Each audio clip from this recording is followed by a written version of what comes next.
시민사회단체로부터 공천 부적격자로 지목된 후보 대다수가 정당의 최종 공천 명단에 올랐습니다. 2016 총선 시민 네트워크가 현재까지 발표한 낙천 대상자는 총 20명입니다. 이들을 부적격 사유별로 분류한 결과 국정 혼란의 책임이 있는 새누리당 후보들은 모두 공천됐습니다. 교육부총리, 경제부총리로 재직하며 각각 반헌법적 역사교과서 국정화와 경제민주화 실종 등으로 국정을 흔든 황우여, 최경환 후보는 경선, 새누리당 대표로서 역사교과서 국정화를 주도하고 사학비리를 비호한 김무성 후보 역시 경선 대상자입니다. 노동권 후퇴, MB 자원외교 옹호 등에 앞장선 권성동 후보와 원전, 핵무장, 4대강 사업 지속을 주장해온 이노근 후보는 지역구 후보자로 확정됐습니다. 경찰청장 재직 당시 공권력을 남용하고 국민의 기본권을 탄압한 후보들도 공천됐습니다. 2009년 용산 참사 당시 이른바 살인 진압을 지휘한 김석기 새누리당 후보는 경선 티켓을 얻었고 2011년 천여 명의 경찰력을 동원해 제주 해군기지 반대 시민들을 진압하고 연행한 윤종기 더불어민주당 후보는 단수 공천됐습니다. 국가 권력의 부당 개입을 조작하고 은폐한 후보들도 공천받았습니다. 대표적 공안 조작 사건인 강기훈 유서대필 사건 담당 검사였던 곽상도 후보, 국정원 대선 개입 은폐를 시도한 데다 국회 국정조사 당시 증인 선서를 거부한 김용판 후보는 경선에 참여합니다. 비리 혐의로 인해 시민단체 낙천 명단에 오른 후보자 중에서도 공천자가 있습니다. 2008년 그림로비, 골프 청탁과 표적 세무조사인 박연차 로비 사건을 주도한 한상률 후보와 조직적인 성접대 의혹 등 스폰서 검사 일원인 박기준 후보는 새누리당 예비후보로 등록했지만 낙천됐습니다.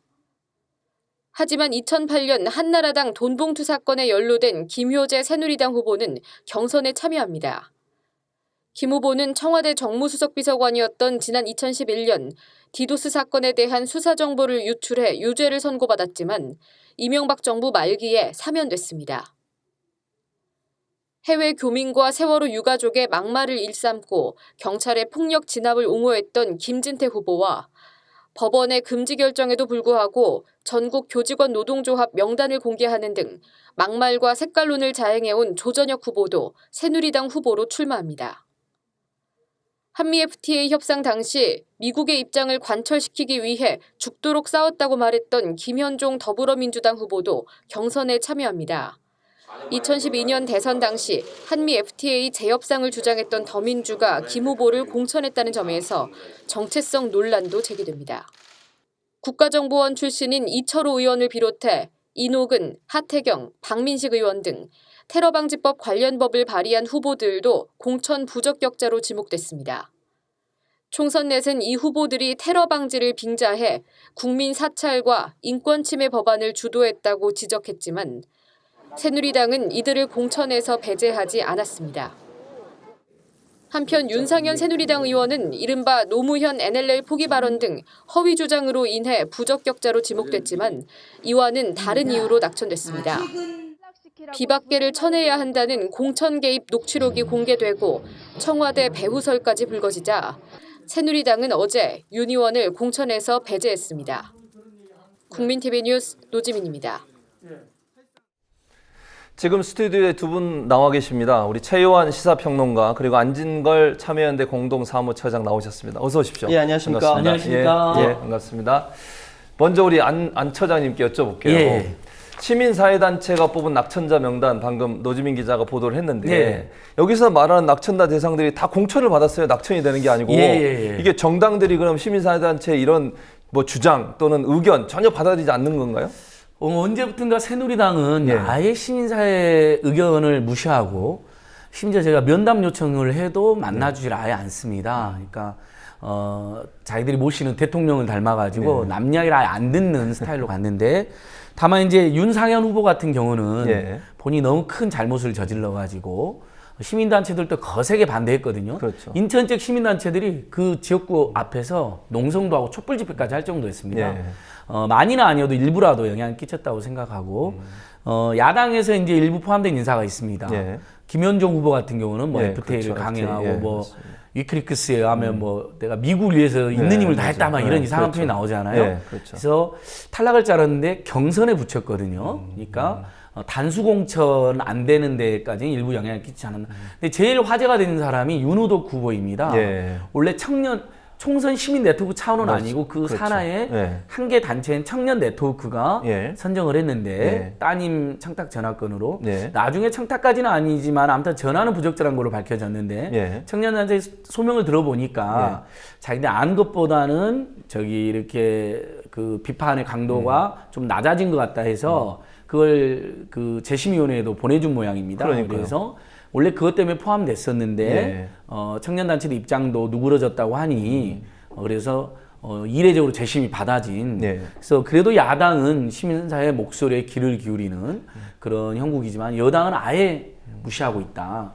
결국 그렇다면 이번에 이제 공천 부적격자로 저희가 제시를 했지만 공천이 예. 되면 낙선운동에 이제 돌입하게 되거든요. 그렇죠. 그럼 유권자 힘으로 결국 낙선시키는 그런 대장정이 시작됐다고 저희는 생각하고 있습니다. 윤우덕 그 후보는 받아들여졌는데 왜 정청래 후보는 안 받아들여졌을까요? 그 부분에 대해서도 이제 사실은 정청래 후보는 총선 시민넷이나 총선 관련 단체 어디에서도 부적격 후보로 뽑은 적이 없습니다. 없죠. 네. 그러니까 더불어민주당 공간이나 또는 그 선대위나 네. 이쪽에서 정말 공정하게 했다면 실제로 총선 일개 그러니까 청년 단체가 했던 윤우덕은 포함 그 낙천을 시키고 예.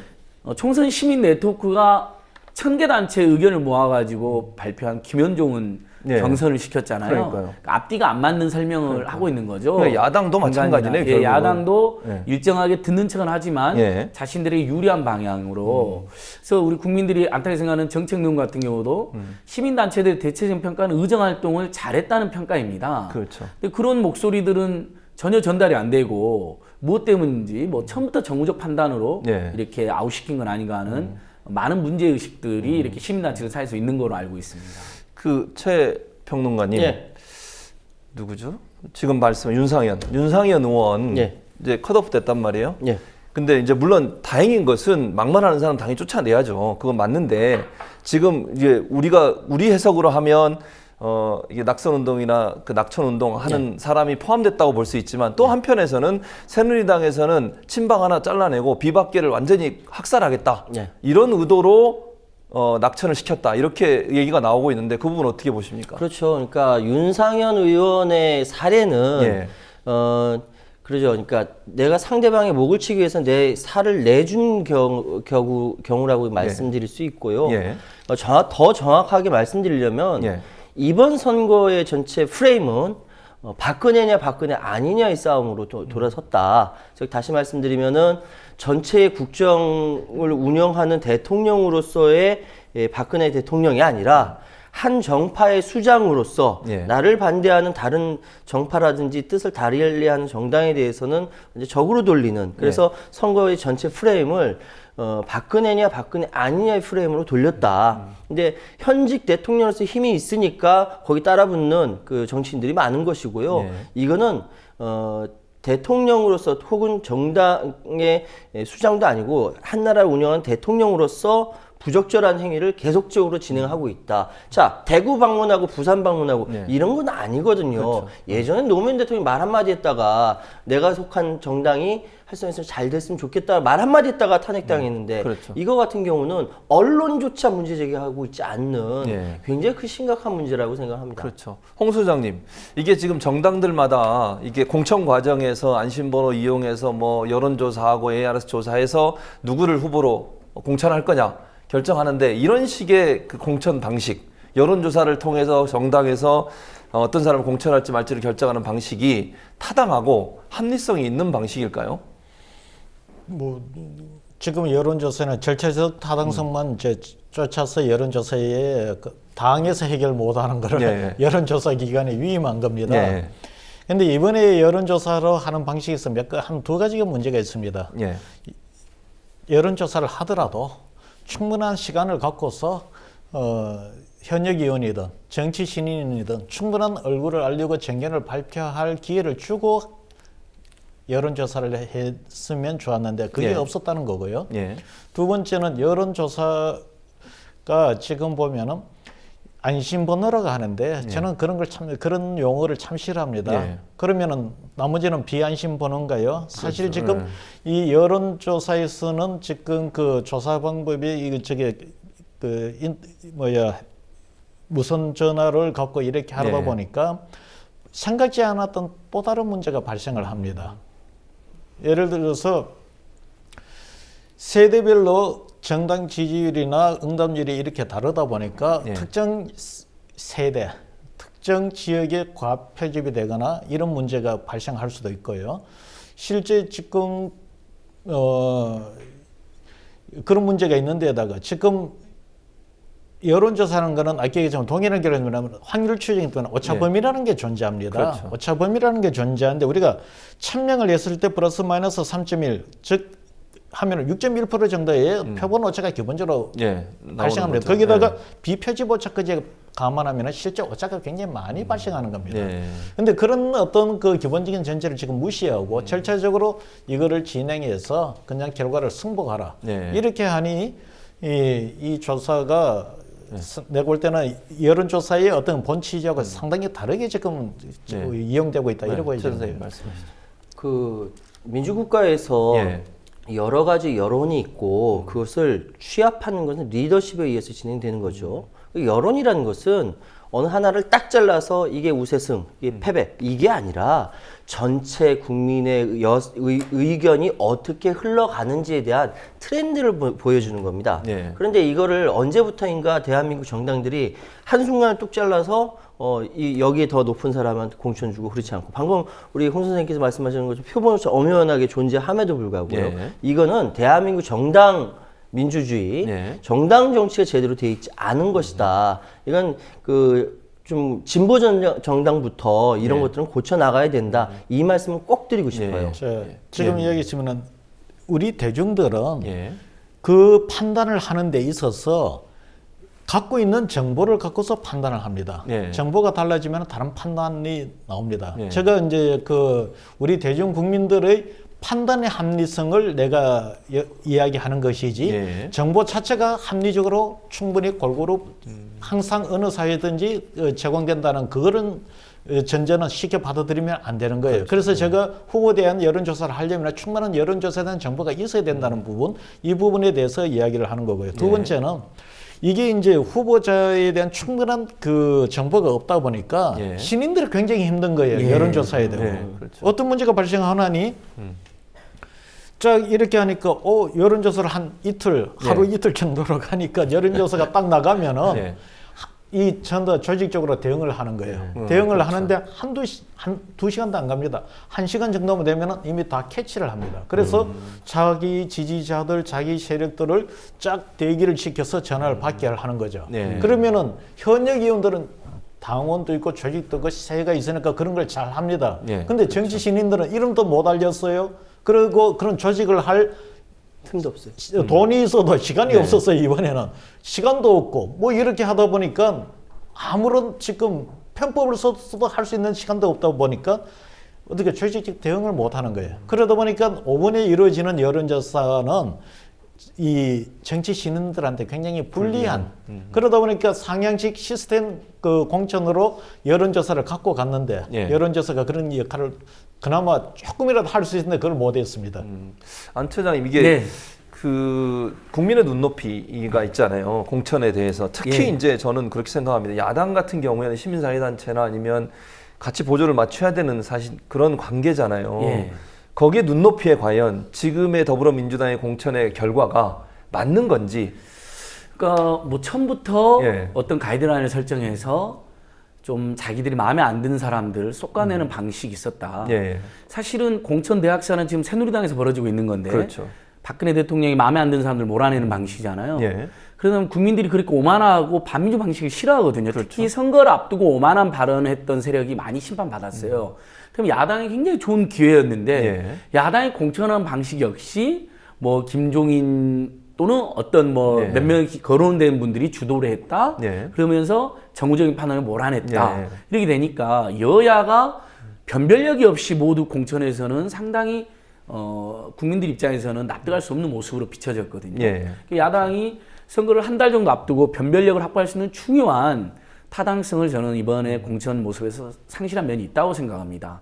그리고 이러면 정의당 비례대표 경선처럼 예. 당원들의 기회를 이렇게 준다든지 이런 상향식 공천의 방식도 있을 수 있고 예. 예전에 박원순, 박영선 선거할 때는 예. 시민 패널 모아가지고 재밌게 됐잖아요. 그렇죠. 이런 방식도 있었는데 정치 일정이 너무 늦어지면서 우리 홍영식 선생님이 이야기한 것처럼 진짜 이틀 동안 후딱 예. 예. 저도 문자가 엄청 오더라고요. 제발 전화 받아달라고. 근데 제가 누구 지지한지 알고 그런지 모르겠어요. 저는 둘 다 아는 사람인데 예. 그분들은 다 자기 지지로 생각하나 봐요. 그러니까 맞아요. 이런 웃지 못할 일도 생기더라고요. 보니까요. 그럼 예, 말씀하시죠. 예. 그 이번에 야당의 공천 상황에 대해서 특징적인 것은요. 예.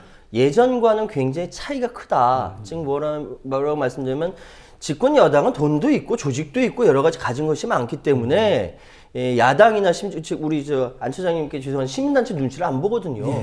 그런데 야당이 갖고 있는 것은 국민의 의중, 국민의 의지, 그 지지밖에 없습니다. 그렇죠. 그 상황이기 때문에 당연히 시민단체는 물론이고 심지어 지나가는 초등학생 꼬마애가 이야기하는 것까지 들어줘야 되는 거거든요. 그게 야당의 입장입니다. 그런데 예. 지금 하는 것은 저는 지금 이야기 나오는 정무적 판단이라는 것이 도대체 어디서 근거했는지 모르겠고요. 그 정무적 판단이 혹시나 자신이 가지고 있었던 예전 여당에 있었던 습관이 이제 야당에 와서도 뿌리 내리려고 하는 것인지 그래서 야당이 과연 기존에 가지고 있었던 야당의 성격을 다 버려야 새로운 그 야당으로 태어난다고 착각하는 건 아닌지 네. 그 김종인 대표한테 좀 꼭 물어보고 싶거든요. 여기에 대해서는 비판받아야 한다고 저는 생각합니다. 네. 그 절차상 문제를 놓고 보면은 예. 과거 전통적으로 여당과 야당의 그 여론조사 방법을 갖고 가서 활용을 하더라도 조금 예. 그 차이가 있었습니다. 여당은 여론조사 방식을 이렇게 적용하는 것을 선호했고 예. 야당은 여론조사 방식을 갖고 가더라도 이 선거인단제 그것이 뭐 여러 가지 좀 변형된 모습을 하더라도 기본적으로 선거인단제의 모습입니다. 뭐가면은 여론조사를 하더라도 그 유권자들한테 그 후보들이 어떤 정견을 갖고 있고 어떤 인물인지에 대한 알려주고 나서 여론조사를 하든 예. 아니면은 투표장에 나와서 투표를 하든 이런 절차를 밟는데요. 예. 이번에 보면은 조금 아쉬웠던 게 야당의 경우 과거의 전통적인 그런 어떤 그 방식을 하질 않았어요. 그래서 이게 일정에 쫓겨서 그랬는지 뭐 그거는 제가 잘 모르겠습니다만은 분명히 이번에는 야당에서 그 부분은 제가 좀 아쉬운 부분이에요. 그 이유에 대해서 제가 좀 말씀드릴게요. 네. 제가 지금 굉장히 심각하게 생각하고 있는 것은 더불어민주당을 비롯해서 국민의당까지 소위 중도층을 잡겠다라고 이야기하면서 소위 집 나간 토끼, 네. 산토끼라든지 집 나간 토끼를 잡겠다라고 하면서 중도층으로 모여야 된다라고 이야기를 합니다. 가장 대표적인 사례가 더불어민주당인데 문제는 뭐냐면 여기 착각들을 하고 있다는 거예요. 우리나라가 예전부터 그런 얘기인데 좌우 나눠가지고 일률적으로 왼쪽부터 오른쪽까지 좌우 나눠서 뭐 자기의 지지층을 가지고 있다라고 이야기하지만 실제적으로 봤을 때 중도층이라고 선거에 가장 많은 영향을 미치는 중도층이라는 것이 가운데 있어서 중도층이 아닌 것이죠. 왜? 우리나라에 여러 가지 정치 아젠다가 이렇게 있을 때 왼쪽의 것을 선택하는 경우도 많고 오른쪽의 것도 선택하는 경우가 많은데 중도층이라 일컬어지는 사람들은 대체적으로 오른쪽도 선택하고 왼쪽도 선택을 하더라. 모으니까 평균적으로 가운데더라는 거죠. 가운데 있어서 가운데 있다는 것이 아닙니다. 그럼에도 불구하고 야당에서는 아젠다를 마치 쫙 펼쳐놓고 가운데 있는 모으듯이 하다 보니까 아젠다가 모호해지고 선거 총선 공약이 모호해지고 차별화가 안 되고 이런 거예요. 여기에 대해서 착각을 하고 있다. 저는 이거 분명히 지적하고 해야겠습니다. 저도 예. 조금만 보태면요. 예. 글쎄 저희가 지난 지방선거 총선 대선하면 경제민주화, 복지국가, 친환경 무상급식, 반값 등록금 다 이게 시민사회단체들과 야권이 오랫동안 또는 선거를 앞두고 다시 한번 이렇게 우리 국민들의 마음을 사로잡기 위한 굉장히 좋은 기획이었거든요. 그렇죠. 물론 그래서 여당마저도 그걸 받아들여가지고 변별력을 이렇게 불식시킬 정도였잖아요. 나중에 결국 다 박근혜 정권은 사기를 한 거로 그렇죠. 사기를 친 거로 확인됐는데 지금 더불어민주당이 내놓은 공약이나 정책이 선거 30일도 안 남았는데 뭐가 있는지 아무도 모르고 있어요. 맞아요. 경제민주화라는 조문을 놔두고 갑자기 유능한 뭐 경제, 더불어 경제라는 말을 쓴단 말이죠. 더불어경제, 창조경제만큼 좀 애매한 말입니다. 창조경제보다는 더 맞아요. 응하면 좋긴 하지만. 네. 그러니까 지금 사실 박근혜 대통령이 내세웠던 공약들 안 지킨 거 많거든요. 노회찬 대표처럼 내가 진짜 진박하겠다. 네, 그분이 안 지킨 공약을 내가 하겠다고 이렇게 들고 나오면서 네. 진짜 지금 서민, 중산층, 비정규직 청년, 중소상공인, 중소기업들 위한 정책들을 선명하게 내세워서 저는 이게 진짜 중도라고 생각합니다. 더 많은 사람들이 두텁게 지지하는 거. 예. 근데 마치 기존의 정책들을 다 버리고 방금 우리 최현 선생님 이야기한 것처럼 예. 정체불명의 가운데로 가는 듯한 모양새거든요. 이건 시민단체들이 보기에도 굉장히 잘못되고 있다. 그래서 지금 정책이 실종되고 있는데 야당의 책임도 굉장히 크다. 그렇죠. 물론 최고의 책임은 집권 여당에 있지만 야당의 책임도 작지 않다. 이런 점 꼭 이야기하죠. 맞아요. 또 한 가지 이제 말씀하시죠. 진보, 잠깐. 네. 중도, 보수 문제는 어떤 개별 정책에 있어서의 진보성과 보수성을 이야기할 수도 있지만 예. 그 가치 지향으로도 봐야 될 문제가 있습니다. 예를 들어 경제에서 성장이 우선이냐, 분배가 우선이냐 그러다 보면 거기에 그 중도적 스탠스가 이게 들어설 여지가 별로 없어요. 그런데 이제 그런 논쟁이 아닌 보편적 가치냐, 진보적 가치냐, 보수적 가치냐 이제 이런 부분이 있습니다. 예를 들어서 민주, 인권, 준법 뭐 예를 들어서 이런 부분들은 예. 보편적 가치예요. 이제 그런 가치, 중도층들은 보면 그런 가치를 선호하죠. 예, 그래서 아마 중도층이라 그러면은 그런 가치를 추구하는 층으로 보면은 이런 그 양극단에서 중도층이 아닌 새로운 어떤 층을 볼 수가 있을 거예요. 예. 두 분이 이제 같이 이렇게 세 분 다 말씀하신 내용을 종합해 보면 그러니까 더불어민주당이 소위 그 산토끼를 잡겠다고 집토끼를 놓치는 꼴이 된 건데 중도라고 하는 애매모호한 그 어떤 뭐 사람이든 아니면 세력이든 그걸 잡겠다고 하면서 지지층들이 나누어지고 또 중도도 애매한 상황인데 그걸 쫓아가는 아주 신기를 쫓아가듯이 한다 이런 말씀이신데 그러면서 결국 사용하는 방법이 전략 공천, 뭐 전략적 정무적 판단 이런 거잖아요 결국은. 그러면 전략적 판단 때문에 이해찬 의원을 컷오프 시켰고 정청래 의원도 컷오프 시켰어요. 방금 들어온 소식에 의하면 정청래 의원이 당에 남겠다고 발표를 했답니다. 자, 최혜환 선생님 어떻게 생각하세요? 정청래 의원이 이런 선택이 이해찬 의원은 나가겠다고 그랬어요. 그래서 무소속으로 출마하겠다 이렇게 판단했는데 왜 이렇게 선택을 했을까? 또 이 선택이 정청래 의원이나 더민주에게 도움이 될 것인가? 어떻게 보십니까? 지금 상황에서 제가 방금 들어오기 전까지만 스튜디오에 들어오기 전까지만 해도 정춘혜 의원이 판단이 어떻게 계속해서 서치리스트인데 안 나왔어요. 들어온 사이에 이야기하는 사이에 판단이 난 겁니다. 자, 지금 정청래 의원이 그 당에 남겠다라고 얘기했을 때 다른 사람 그 왜 뭐 손혜원 그 홍보위원장이든지 뭐 무소속 얘기까지 했을 때 어떻게 사람이 그럴 수 있어요?라고 눈시로 붉히는 게 나왔습니다. 그러니까 쉽게 얘기해서 정청래 의원을 비롯해서 몇몇 사람들은 소위 야권의 정통성을 주장하는 사람들은 국민들을 감동시키는 방법을 알아요. 뭐냐면은 내가 희생해서라도 뭔가 당을 살리는 모습을 내가 보여주겠다라는 걸 알고 있거든요. 그런 사람들 많이 있습니다. 이번에 유인태 의원 같은 경우는 내가 갈 때 아름답게 갔어야 되는데 이러고 얘기하면서 맨 마지막 자리에서 사형제는 이제 좀 그만해야 되겠다 아름답게 발언하고 끝났지 않습니까?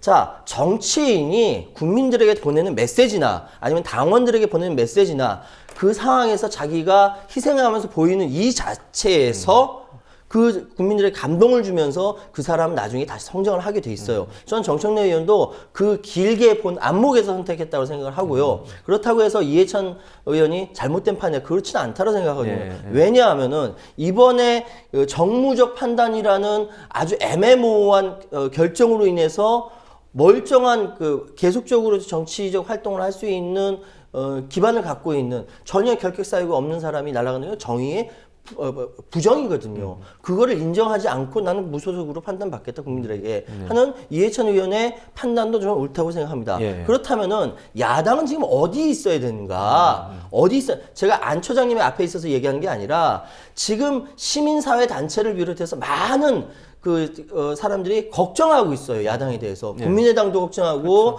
지금 더불어민주당도 걱정하는 게 뭐냐면 정체성, 아젠다에 대해서 불명확하다. 국민의당은 이승만 국부로 얘기하지 않나. 그리고 더불어민주당 같은 경우는 일관성에 밥 먹여주냐 이따위 소리나 하고 있고 이렇게 정체성이 애매모호한 게 즉 새누리당과 전혀 구분이 안 되는 야당이 무슨 야당입니까? 그렇기 때문에 시민사회단체들이 걱정하고 있는데 시민사회단체의 목소리라도 좀 들어줬으면 좋겠어요.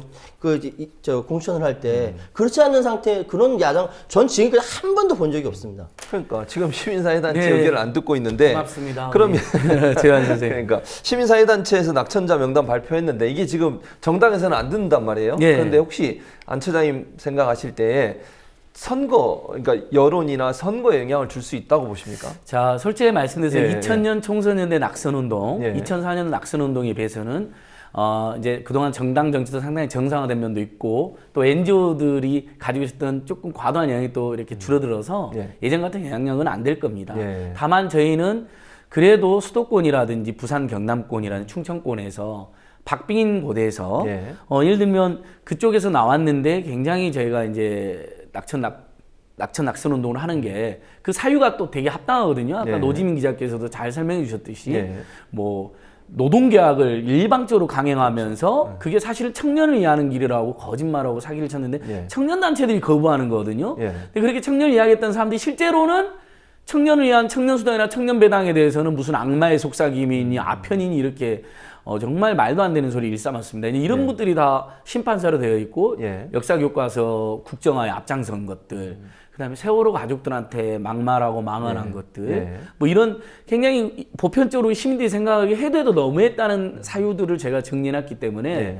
그게 몇백 명, 몇천 명의 유권자에게 영향을 끼치는 것에 불과한다 해도 박빙인 지역에서는 일정한 영향을 끼치지 않을까. 그리고 하나는 영남권에 이제 낙천 후보가 몇 명 있는데 예. 어차피 당선에 영향을 못 끼치는 데에 선정이냐고 하는 분들도 있더라고요. 예. 근데 일본 김석기 후보 경북 예. 경주에 예. 김용판 용산 후보 참사. 예. 대구의 그렇죠. 김용판 후보 대선 지금 개입. 김용판 후보는 될지 예. 안 될지 모르는 경선 단계인데 예. 그렇게 민주주의와 인권을 아예 짓밟고 철거민 5명뿐만 아니라 자기 부하인 그렇죠. 경찰도 죽게 만든 사람이 그리고 대선에 불법적으로 개입한, 예. 뭐 대법원에서 무죄가 됐지만 법원 판결문을 보면 부당하게 그 박근혜 후보에게 도움을 주었다. 왜 대선 3일 앞두고 한밤중에 발표했는지 모르겠다. 판사님들 판결문에 나와요. 명백한 부당한 개입이 나오거든요. 이런 분들이 설령 우리가 떨어뜨려 호소해서 당선이 된다 해도 그래도 시민사회는 그런 일을 해야 되잖아요. 누군가는 우리 암살에 나오는 배우가 말한 것처럼 누군가는 싸우고 있다. 누군가는 이 사람들이 국민의 대표자 될 자격이 없다는 걸 말해야 되니까 저희는 또 그걸 열심히 하고 유권자들 일부라도 호응을 해준다면 그것은 큰 의미가 있다고 생각합니다. 예. 아주 뭐 그래야 될 것 같아요. 뭐 결과가 얼마나 영향을 미치든 예. 누군가는 얘기해야 되고 그것이 들려지도록 만들어줘야 되겠죠. 예. 우리 홍 소장님한테 한 가지 여쭤볼게요. 새누리당의 공관위원회가 지난번 박근혜 대통령이 대구 방문한 이후에 다시 조사를 했어요. 설문조사를. 그러니까 후보를 뽑는 거잖아요. 후보를 뽑는데 그 설문조사를 하는데 대구 가기 전에 조사했고 대구 갔다 온 뒤에 다시 조사를 했어요. 그런데 박근혜 대통령이 대구에 갔던데 방문하는데 진박들을 찾아다닌 거잖아요. 진박 감별사라고 최경환 네. 전 그 경제부총리가 지적했던 사람들 그쪽 쫓아다니면 정종섭 뭐 전 행자부 장관 기억부라든 이런 데 다니면서 이런 식으로 박근혜 대통령이 가서 방문한 뒤에 선거를 여론조사를 다시 해가지고 그거를 공천에 이용한다. 이게 공정할 수 있을까요?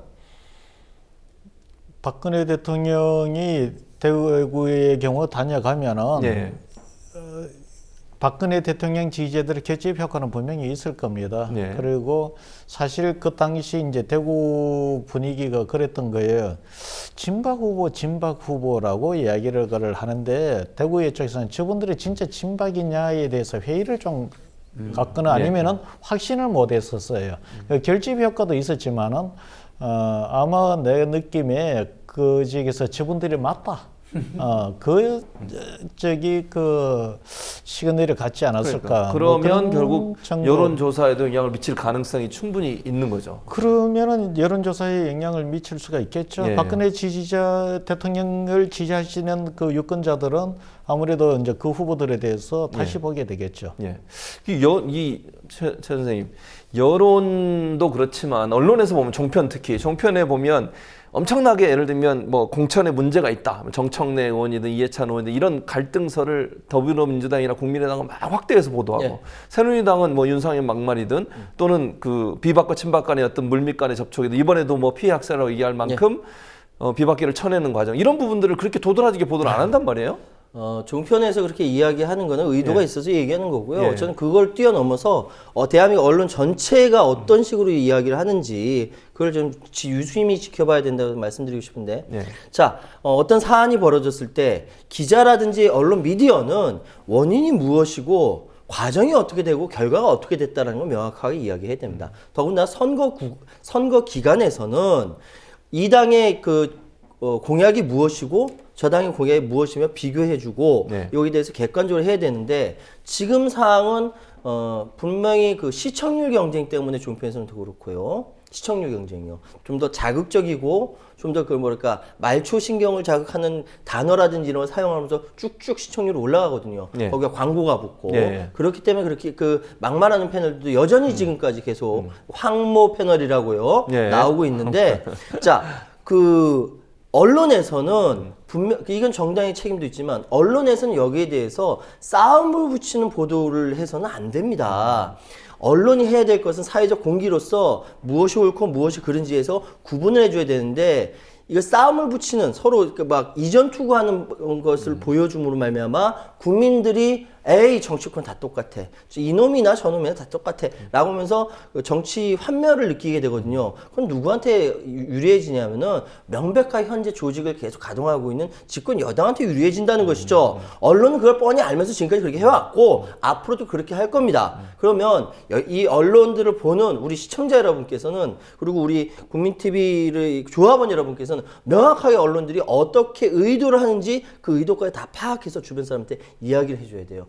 싸우는 것이 문제가 아니라 이 원인이 어디 있고 과정이 어떻게 결과가 어떻게 되는지에 대해서 이야기를 해줘야 된다. 이 말씀드리고 싶습니다. 이제 마지막 질문을 좀 드리고 싶으면 세 분한테 공통 질문을 드릴게요. 짧게 하나씩만 말씀해 주시는데 이번 총선에서 유권자가 가장 관심을 가져야 될 부분 하나를 뽑는다면 또 관심 분야든 부분이든 뭐 주의사항이든 안 처장님부터 뭐라고 생각하십니까? 예, 우리 국민팀이 오랜만에 나왔는데 너무 짧고 아쉬운데 한 번 더 불러주세요. 예, 알겠습니다. 예, 사랑합니다. 예.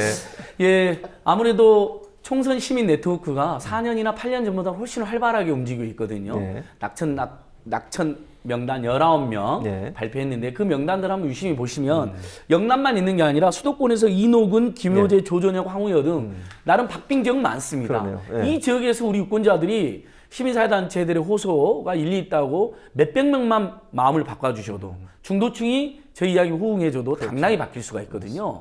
낙선운동의 유력이 여전히 있을 수 있다. 그런 희망 가져주시고요. 예. 그다음에 저희는 이제 여야에서 부적격 후보를 하면 다 과감하게 선정했지만 예. 근데 이번 선거가 그래도 박근혜 정권의 중간 평가란 그렇죠. 심판 선거라는 면은 변함이 없고 예. 집권 여당은 그게 싫은 거거든요. 그래서 그렇죠. 언론하고 짜고 아예 선거 보도를 안 하고 있습니다. 이럴 때 우리는 선거 얘기 계속 하자. 유권자들이 계속 선거 이야기하고 옥신각신하고 누가 좋네 누가 나쁘네 집권 여당이 공약을 지켰느냐 아니면 이런 것을 막 야단 법석 옥신각신 중구난방하면서 예. 선거 분위기는 우리 스스로 띄웠으면 좋겠습니다. 그렇게 해서 반드시 집권 세력이 혼용무도한 정치를 심판하는데 힘을 모아야 된다고 생각합니다. 예. 최유한 선생님. 예, 굉장히 쉬운 예. 미션입니다. 예. 우리가 지금 후보자들이 내는 홍보물 있지 않습니까? 예. 이거 우리 세금으로 나가는 거예요. 예. 자, 다시 말씀드리면은 홍보물이 오게 되면 이렇게 두꺼워요. 일일이 언제 읽냐 그래서 안 읽는 사람들 굉장히 대부분 잘 모르죠. 후보자를 열심히 만들지만 그런데 홍보물을 한 번씩 잘 살펴보셨으면 좋겠어요. 왜냐하면은 홍보물 보시면요. 말 안 되는 것을 그럴듯하게 만든 후보들도 있고요. 진심을 담아서 만든 후보들도 있고요. 적어도 우리 세금이 들어가는 후보자를 알 수 있는 홍보물을 한 번씩은 살펴보고 누가 어떤 주장을 하고 누가 무슨 말을 하는지 아는 것이 민주시민의 기본도리 아닐까요? 예. 홍 소장님. 뭐 저는 여론조사라니까 예. 여론조사로 말씀드리겠습니다. 예. 여론조사 지지도가 높다고 좋은 후보 아니에요. 정치 신인들하고 기성 정치인하고면은 인지도 높은 기성 정치인들이 지지도가 높게 나옵니다. 초기에. 예. 예. 그거를 갖고 결정하면은 뭐 선거 해볼 필요도 없는 거죠. 그렇죠. 그래서 여론조사는 참고 사항으로 생각하시고 예. 여론조사 이전에 그 각각 후보들이 어떤 그 비전과 공약, 품성이 어떤지를 보시고 여론조사는 그냥 참고로 보시면 좋겠습니다. 예.